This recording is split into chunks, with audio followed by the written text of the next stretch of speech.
Sir இப்ப ராகவ் சந்திரான்னு ஒருத்தர் ஆம் ஆத்மியில பிஜேபியில போய் ஜாயின் பண்ணாரு. நிறைய பேர் யங்ஸ்டர்ஸ் வந்து அவரை ஃபாலோ பண்ணிட்டு இருந்தாங்க. அது தெரிஞ்சதும் ரொம்ப மனம் உடைஞ்சு போய் அன்ஃபாலோ பண்றது, அவருக்கு எதிரா வந்து ரீல்ஸ் போடுறதெல்லாம் பண்ணிட்டு இருக்காங்க.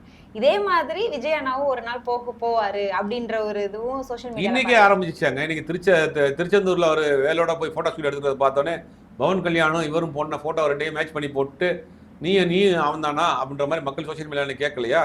இன்னைக்கு விஜய்க்கு ஓட்டு போட்டவங்க பல பேர் கும்பிட ஆரம்பிச்சிட்டாங்க. கோவிலுக்கு போறது சாதாரண இல்ல, கோயிலுக்கு சர்ச்சில் போய் முட்டி போட்டு தொழுக பண்ணாரு, சாமி கும்பிட்டாரு. இப்ப கோவிலுக்கு போயிருக்காரு. கோயிலுக்கு போறதுக்கோ சர்ச்சுக்கு போறதுக்கோ பிரேயர் பண்றதுக்கோ நமாஸ்க்கு போறதெல்லாம் ஒண்ணும் கிடையாது. அதை வச்சு நீங்க ஏன் போட்டோ ஷூட் பண்றீங்க? இப்ப கல்யாண வீட்டுக்கு போனாரு. நார்மலா அவர் வந்து இவ்வளவு பெரிய நடிகருங்கும் போது எடுப்பாங்கல்ல போட்டோ. ஒரு நடிகர் வீட்டு கல்யாணம், ஒரு தயாரிப்பாளர் வீட்டு கல்யாணத்துக்கு போனார்ல, அங்க ஏன் கூட்டம் சேரல?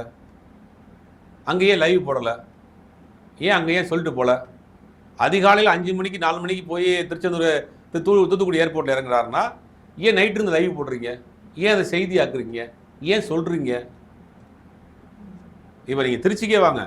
திருச்சிக்கு சர்ச்சுக்கு போகிறார், சுற்றி 50 கேமரா நிற்க வச்சுக்கிட்டு தான் ப்ரேயர் பண்ணி அழுது, யாராவது நம்ம டெய்லி கோயிலுக்கு போகிறவங்க, சர்ச்சுக்கு போகிறவங்க, மசூதிக்கு போகிறவங்க சுற்றி கேமரா நிற்க வச்சு தான் ப்ரேயர் பண்ணுறாங்க. குறைந்தபட்சம் நீங்கள் வெளியிலே இருங்க, மீடியா உள்ள அலவுட் கிடையாது. நான் வந்து எனக்கு கடவுள்கிட்ட ப்ரேயர் பண்ண போகிறேன், எனக்கும் கடவுளுக்குமான விஷயம். இதை வந்து யார் வீடியோ எடுக்காங்க? ப்ளீஸ் வெளியில் இல்லைங்க, நிற்க வச்சுட்டு உள்ளே போய் பண்ணிட்டு வந்தவங்கன்னா சுற்றி கேமரா வச்சுட்டு அழுகிறாரு, நடிக்கிறாரு, இது பண்ணுறாரு. அப்படிங்கும் போது இவர் ஒரு அந்த ஏரியாவுக்கு ஏன் போனார்? திருச்சி ஏன் போனார்? அந்த ஏரியாவில் கிறிஸ்தவர்கள் அதிகமாக இருக்கிறாங்க. நான் ஒரு கிறிஸ்தவன் தான், எனக்கு ஓட்டு போடுங்க, பாரு நான் முட்டி போட்டு ஜம்மெல்லாம் பண்ணுறேன், அழுகிறேன் அப்படின்னு அங்கே ஒரு நரேஷன் செட் பண்ணுறாரு. இப்போ இங்கே என்ன போகிறாரு? திருச்செந்தூருக்கு போகிறாருங்கிறது நைட்டே தகவலாக சொல்கிறாங்க, மீடியாக்களுக்கு நியூஸ் கொடுக்குறாங்க, நியூஸ் ஃபாலோ பண்ணுறாங்க. அப்ப விஜய் தரப்புல இருந்து வேணும்னே கசிய விட. ஆமாம், இவர் போகிறது யாருக்கு தெரியும்? இவர் வாட்டுக்கு இறங்கி போயிருக்கணும் தானே. இந்த கூட்டம் வருதுங்கிறாங்க, இன்றைக்கி அவர் சார்ந்த யூடியூப் சேனல்ஸை ஃபுல்லாக எடுத்து இந்த வீடியோ போடுறாங்க, அந்த ஃபோட்டோ ஷூட் பண்ணுறாங்க. அப்போ இவர் ஏன் இந்த வேலையை பண்ணுறாருன்னா, பாஜகவுக்கு நான் நெருக்கமாக தான் இருக்கேன், என்னை காப்பாற்றி கொடுங்க தேர்தலில் ஏதாவது பண்ணி அப்படின்னு ஒரு இன்டிமேஷன் கொடுக்குறாரு. இப்போ விஜய்ன்ற தலைவர் என்ன பண்ணாலும் அது சரியா இருக்கும், இல்ல திமுகவுக்கு இது பரவாயில்லன்ற மைண்ட் செட்ல தான் அவங்களோட தொண்டர்கள் முக்காவாசி பேர் அப்படிதான் இருக்கிறாங்க. அவர் பண்ற எல்லா விஷயத்துக்குமே முட்டு கொடுக்கறது எல்லாமே நடந்துட்டு இருக்கும்போது இப்போ பிஜேபியில் அவர் ஜாயின் பண்ணா கூட பரவாயில்ல, திமுகவுக்கு இது எவ்வளவு பரவாயில்ல அப்படின்னு ஒரே வார்த்தை. ஆமா, அந்த அரசியலை நோக்கி தான் விஜய் போயிட்டு இருக்காரு. இதைத்தான் நம்ம ஆபத்தான அரசியல்னு ரொம்ப நாளா சொல்லிட்டு இருக்கிறோம். அது அரசியல் புரிதல் இல்லாத, பக்குவம் இல்லாத, ஒரு சித்தாந்த ரீதியான கூடிய கூட்டம் இல்லை. அது ஒரு சினிமா கவர்ச்சியை நம்பி கூடிய கூட்டம். அது ஒரு கைவடி இல்லாத கத்தி. அதை நீங்கள் எந்த பக்கம் வேணாலும் திருப்பிக்கலாம். விஜய் கடைசியில் அங்கே தான் வந்து நிற்பார் அப்படிங்கிறது என்னை போல பலரும் கதறணும். விஜய்க்கு ஓட்டு போட்டவங்களாம் பாருங்கள், ஏன்டா இந்த விஜய்க்கு ஓட்டு போட்டோன்னு ஒரு நாள் கதறாங்களா இல்லைன்னு பாருங்கள். அடுத்த 5 வருஷம் அந்த அளவுக்கு விஜயனுடைய செயல்பாடுகள் இருக்கும். அவர் வந்து பாஜக தான் அவர் இயக்குது. 2 திராவிட கட்சிகளையும் ஒவ்வொரு காலத்தில் இன்றைக்கி அதிமுக அவரை வச்சு அழிக்க போகிறாங்க. அடுத்து விஜயை கொண்டு வச்சு திமுக அடுத்து பார்ப்போம்னு முடிவு பண்ணுறாங்க. அப்போ ஒவ்வொரு தேர்தலையும் ஒரு நடிகர் இறக்குறாங்க. கமல்ஹாசன் இறக்குறாங்க, ரஜினிகாந்த் கூட்டு வந்தாங்க, ரஜினிகாந்த் வேணான்ட்டார். அப்போ போன தேர்தல் அண்ணாமலை இறக்குறாங்க. ஒவ்வொரு தேர்தலையும் நடிகர்கள் இல்லாட்டி பரபரப்பான ஒரு இளைஞர் இறக்கி அங்கே அரசியல் களத்தை வந்து கிளப்பி விடுறாங்க. இந்த தேர்தலில் அவங்க இறக்குனது விஜய். அவர் அந்த வேலையை சிறப்பாகவே செஞ்சு முடிச்சிருக்கிறாரு. இல்லாட்டி அவருக்கே கேட்டவனே ஓய்வு பாதுகாப்பு கொடுக்குறாங்க. அவர் கேட்டவனே எந்த ஊருக்கு போனாலும் இறங்குறதுக்கு ஃப்ளைட்டில் பெர்மிஷன் கொடுக்குறாங்க. எங்கே போனாலும் ஃப்ளைட்டில் ப்ரைவேட் ஜெட்டில் தான் போகிறாரு. அவருக்கு ஊடக வெளிச்சங்கள், இவ்வளோ ஊடக வெளிச்சம் கிடைக்குது. இதெல்லாம் எப்படி கிடைக்கும்? சினிமா செலிபிரிட்டியாக இருந்தாலும் கூட இவ்வளோ வெளிச்சம், இவ்வளோ பெர்மிஷன்ஸ், இவ்வளோ ஃபெசிலிட்டிலாம் யார் பண்ணி கொடுப்பா? அரசாங்கத்தினுடைய ஒத்துழைப்புலாம் பண்ண முடியுமா? அப்போ இவரை தமிழ்நாட்டில் மறைமுகமாக ஒரு கட்சி ஆல்ரெடி முடிஞ்சு போச்சு, அதிமுக முடிச்சிட்டாங்க. திமுகவை இவர் மூலியமாக அழிக்கிறதுக்கு வழி பண்ணுறாங்க. அதுக்கு மதவாத அரசியல் அப்படின்னு கொண்டு வந்தால் இங்கே எடுபட மாட்டேங்குது. வேலை எடுத்து பார்த்தாங்க, திருப்பரங்குன்றம் எடுத்து பார்த்தாங்க, எதுவுமே இங்கே ஒர்க் அவுட் ஆகலை. அப்போ சினிமா கடைசியில் வந்து இவனுக்கு கை கொடுத்துருது. எவ்வளோ பெரிய ஆபத்து! தமிழ்நாடு மண், திராவிட மண், பெரியார் மண், நாங்கள் பக்குவப்பட்ட மாநிலம், படித்த மாநிலம், ஜிடிபியில் அப்படி இருக்கிறோம், நாங்கள் படித்த கல்வி ரேஷியோவில் நாங்கள் உயர்ந்த மாநிலமாக இருக்கிறோம், பகுத்தறிவு மாநிலம்னு பேசிட்டு கடைசியில் ஒரு நடிகனுக்கு போய் 1 லட்சம் 1 கோடி பேர் ஓட்டை போட்டு வச்சுருந்தான்னா அவனுக்கு அல்வா சாப்பிட்ட மாதிரி மாட்டிடுச்சு. ஆக்கா, இவனுக்கு இந்த இடத்துல வீக்னஸ் இதை போடுறான். முதல்ல அவன் சித்தாந்த ரீதியாக அடித்து பார்த்தான், ஒன்றும் முடியல, துரத்திட்டாங்க தமிழ்நாட்டில். அவன் ஒரு அரசியலை பண்ணுறான், மதவாத அரசியல், அது எடுபடலை. இன்னொருத்தர மதவாத அரசியலை இப்போ ஸ்ட்ராங்காக பண்ண வச்சு பார்த்தான், அவரே எடுபடலை. இன்னொரு நடிகரை கொண்டு இறக்கி பார்த்தான், அதுவும் எடுபடலை. இந்த நடிகரோட்ட அந்த அரசியல் என்ன பண்ணுறான், திராவிடத்தையும் அப்படியே கொஞ்சம் நடிப்பு வச்சு கலந்து மிக்ஸ் பண்ணி, அதே மாதிரி பெரியாரையும் நான் தூக்கிட்டு வரேன், அதே மாதிரி அம்பேத்கர் தூக்கிட்டு வரேன் அப்படிங்கிற ஒரு பேனரை தூக்கிட்டு வந்துட்டு அதுக்குள்ளே உள்ள பூந்து இந்த சினிமா கவர்ச்சியை வச்சு பார்க்குறப்ப அது ஒர்க் அவுட் ஆயிடுச்சு. 1 கோடி பேர் ஓட்டு போட்டான். 1 கோடிக்கு மேலேயே போட்டுருப்பான், பெட்டியை திறந்தா தான் தெரியும். அப்போ அவன் நினைப்பான், நீ என்னமோ பெரிய சித்தாந்தம் பேசின, நீ என்னமோ பெரிய பாரம்பரியம் பேசின, இன்னும் பெரியார் மண்ணுன, படித்த மண்ணுன்னா பக்குவம் இருந்தால் அடியனுக்கு போட்டிருக்கேடா நீ. விஜயினுடைய வளர்ச்சியை, விஜயினுடைய அரசியலை அதிமுக, திமுக, தமிழ்நாட்டில் இருக்கக்கூடிய எல்லா அரசியல் கட்சிகளும் இது ஒரு தவறான வளர்ச்சியாக இருக்குது, ஒரு தவறான அணுகுமுறையாக இருக்குது. இவர் வந்து ஒரு கொள்கை ரீதியான ஒரு அரசியல் இல்லை, குழந்தைகளை வச்சு தூண்டி விடுறாரு, அந்த மாதிரியான நிறைய விஷயங்கள் தப்பு தப்பான ஒரு அரசியலாக இருக்குது. அது இல்லாமல் அங்கே வரக்கூடிய கூட்டத்தை அரசியல்படுத்தவும் தவறுறாரு அப்படின்னு பலரும் வந்து கண்டிக்கிறாங்க. பாஜக அதை ரசிக்குது. இப்படி ஒரு கூட்டத்தை வந்து தான் உருவாக்கணும். வடநாட்டில் பண்ணியிருக்காங்கல்ல, சாமியை காமிச்சு, கடவுளை காமிச்சு, மதத்தை காமிச்சு அவனை வந்து மயக்க வச்சுருக்கான்ல, தமிழ்நாட்டில் ஒரு நடிகனை காமிச்சு மயக்கிட்டான். அவன் என்ன சொன்னாலும் கேட்பான். அவன் திமுகவை எதிர்ப்பதற்கா, திமுக ஆட்சி நடக்கிறதுக்கா பிஜேபி கூட போடுறான். ஆமாம், அவனை சொல்லி சொல்லி சொல்லி சொல்லி மைண்டில் அவன் ஃபிக்ஸ் ஆகிட்டான். அவனுக்கு எல்லாமே திமுக எதிர்ப்பு தான். அவன் என்கிட்ட வேறு ஏதாவது கேளுங்க, அவன்கிட்ட போய் எதை பற்றி பேச மாட்டான். திமுக எதிர்ப்பு விஜய் என்ன தான்.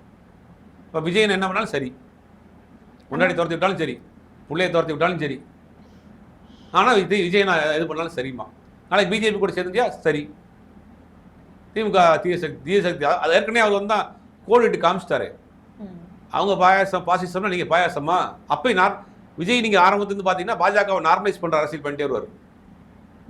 பாஜகவை ஒரு நார்மலைஸ் பண்ணுற, பேலன்ஸ் பண்ணுற அரசியல் பண்ணிட்டே வருவார். கடைசியில் வந்து அவர் அங்கே தான் நிற்பார். அதான் நடக்க போகுது. ஓகே சார், இப்போ என்னதான் நம்ம திமுக மேலே வந்து நிறைய நலத்திட்டங்கள் பண்ணியிருக்காங்க அப்படின்னாலுமே சில நியாயமான விமர்சனங்கள் இருக்குல்ல. இப்போ நிறைய கொலைகள் நடக்குது, அப்புறம் பெண்களுக்கு எதிரான வன்கொடுமைகள் நடக்குது, அப்புறம் இப்போ வேற பூத்தில் வந்து நிறைய கள்ள ஓட்டு போட்டிருக்காங்கன்னு தாவைக்காவினர் நிறைய பேர் போஸ்ட்லாம் போட்டுட்டு இருக்காங்க. அது இல்லை, பெண்களுக்கு எதிரான குற்றங்கள் அப்படிங்கிறது தவறான புரோபகண்டா, தவறான தகவல், தவறான விஷயத்தை பரப்புறாங்க. ஒட்டுமொத்த இந்தியாவில் தமிழ்நாடு தான் பெண்களுக்கு பாதுகாப்பான ஒரு மாநிலமாக இருக்குது. நீங்கள் போய் ஏதாவது கூகுளில் சரி, சாட்ஜிபிட்டியில் வந்து செக் பண்ணி பாருங்கள். பெண்களுக்கு எதிரான குற்றம் நடக்கக்கூடிய முதல் 10 மாநிலங்கள், பாஜக ஆளக்கூடிய மாநிலங்கள் 5 மாநிலம். இந்த டாப் 10லாம் தமிழ்நாடு கிடையாது. அங்கே ஒன்று இங்கே ஒன்று நடந்த ஒரு விஷயத்தை வச்சு ஒட்டுமொத்தமாக தமிழ்நாட்டில் பெண்களுக்கு பாதுகாப்பே இல்லை, பெண்கள் வீட்டை விட்டு வெளியே வர முடியல அப்படின்னு சொல்லிட்டு இருக்காங்க. பெண்கள் வீட்டை விட்டு வெளியே வர முடியலன்னா தமிழ்நாட்டில் ஏன் இந்தியாவிலே பெண்கள் அதிகம் உயர்கல்வி படித்த மாநிலமாக தமிழ்நாடு இருக்குது? அதிகம் பெண்கள் வேலைக்கு போகக்கூடிய நகரமாக சென்னை ஏன் இருக்குது? ஏன் பெண்கள் அதிகமாக ஆட்டோ ஓட்டுறாங்க, சொமோட்டோ ஓட்டுறாங்க, ஸ்விக்கி ஓட்டுறாங்க, ஆண் பெண் பார்ஷியாலிட்டி இல்லாமல் எல்லாரும் ஒரே இடத்துல வேலை பார்க்குறாங்க? பாதுகாப்பு நடக்குமா? இங்கே தமிழ்நாட்டில் மட்டும்தான் நீங்கள் நினச்ச உடையை உடுத்த முடியும், நினச்ச உணவை உண்ண முடியும். பெண்கள் நீங்கள் நினச்ச இடத்துக்கு போக முடியும், நினச்ச இடத்துக்கு வர முடியும், நினச்ச பண்டிகையை கொண்டாட முடியும், நினச்ச கடவுளை கும்பிட முடியும். வடநாடுகள் அப்படி இருக்கா? வேலண்டைன்ஸ் டே கொண்டாடிட்டு இருக்கான், அவனை போட்டு அடிக்கிறானுங்க. கிறிஸ்மஸ் கொண்டாடுறான், சாண்டா கிளாஸ் பொம்மை அவனை போட்டு அடிக்கிறான். மாட்டுக்கறி வச்சிருந்து அவனை போட்டு அடிக்கிறான். ஆணும் பெண்ணு சேர்ந்து ஒரு பார்க்ல பீச்சில் உட்காந்து பேசிக்கிட்டு அங்கே வந்து அடிக்கிறான். இங்கே நடந்துக்க அப்படி.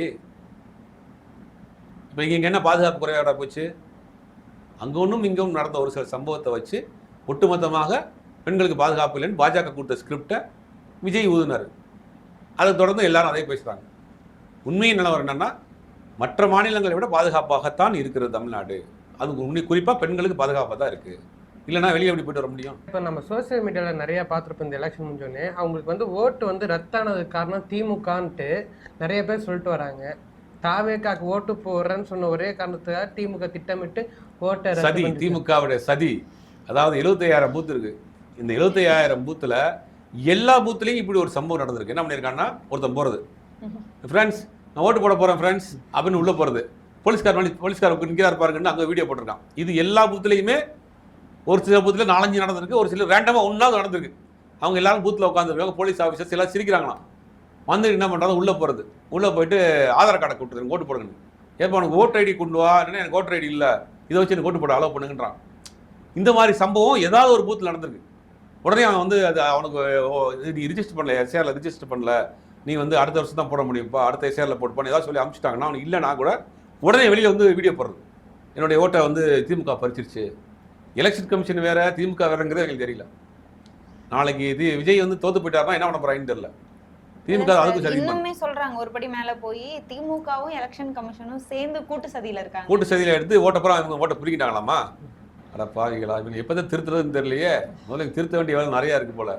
அப்ப இவங்க வந்து அந்த அதான் சொல்ல ஏற்கனவே விஜய் சொன்ன அத்தனையும் வேத வாக்கா நினைச்சிட்டு நம்பிட்டு இருக்காங்க. எதையுமே வந்து கிராஸ் செக் பண்றதில்ல, எதையுமே வந்து அதை யோசிக்கிறது இல்லை. விஜய் தான் வந்து சரியா இருப்பார் எல்லாத்துக்கும் அப்படிங்கிற ஒரு கனவு உலகத்தில் வாழ்ந்துட்டு இருக்காங்க. இது இன்னொரு பெண் பார்த்தீங்கன்னா மீண்டும் திமுக ஆட்சிக்கு வந்துச்சுன்னா நானும் என் குழந்தையும் பாய்சன் கொடுத்து செத்துருவோம் அப்படின்ட்டு சொல்லியிருக்காங்க. அவங்களோட மனநிலை எப்படி இருக்கும்?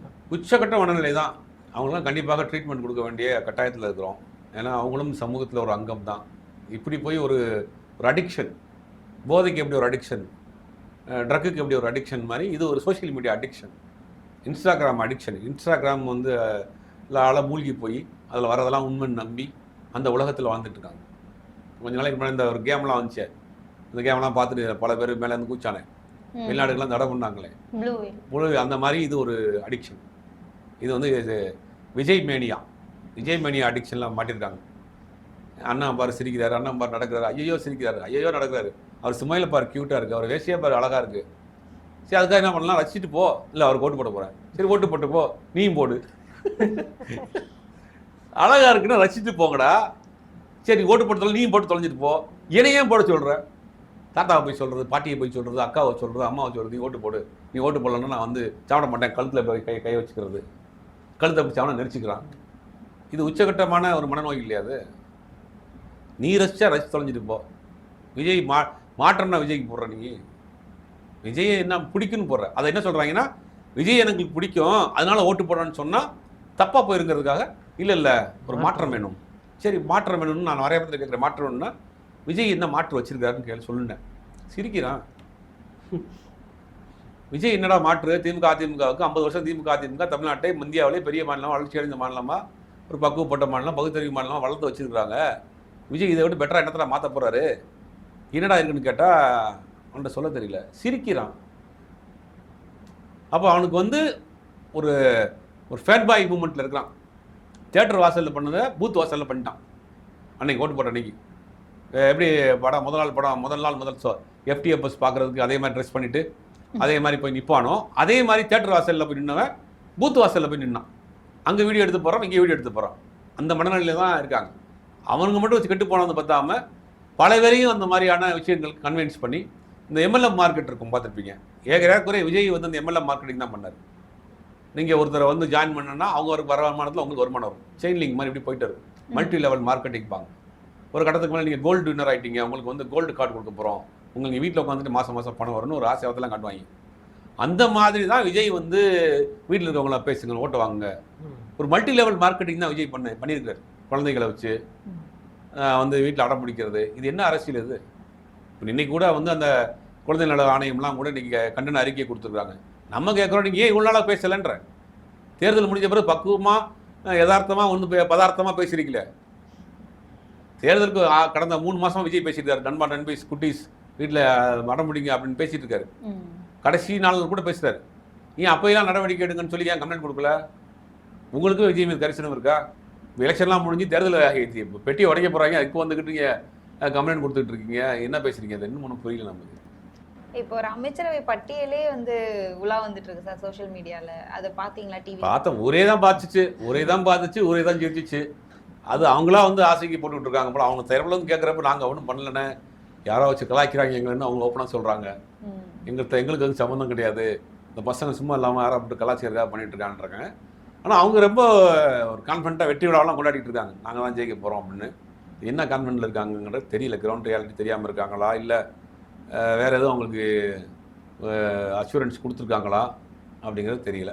இப்போ நார்த்லலாம் ஓட்சோரி நடந்த மாதிரி இப்போ இந்த தேர்தல் ஏதாவது நடந்திருந்து அது நமக்கு லேட்டாக தான் தெரிய வந்து, ஒருவேளை விஜய் வந்துட்டாருன்னா என்ன சார் நடக்கும்? விஜய் வந்துட்டாருன்னா எப்படி இந்த கொரோனா காலத்தில் வந்து ஒரு டயலாக் ஒன்று இருக்கும் தெரியுமா உங்களுக்கு? நோயோடு வாழ பழகி கொள்ளுங்கள், நோயோடு போராடுங்கள். அந்த மாதிரி விஜயோடு வாழ பழகி கொண்டு வரணும் அப்படின்னு பழக வேண்டிதான், போராட வேண்டிதான், அவருடைய கருத்துக்களை எதிர்த்து பேச வேண்டிதான். நம்ம கொண்ட கொள்கையில் கரெக்டாக இருக்கிறோம், தவறு செஞ்சால் கண்டிக்க போகிறோம், பேச போகிறோம். நோயோட வாழ பழைய கொண்ட மாதிரி விஜயோட வாழ பழகிக்கிற வேண்டியதான், இவங்களோட வாழ பழகிக்கிற வேண்டியதான், விஜய் ஃபேன்ஸோட வாழ பழகிக்கிற வேண்டியதான். ஓகே சார், மிகவும் தேவையான கருத்துக்களை பகிர்ந்துக்கிட்டீங்க. ரொம்ப நன்றி. நன்றி.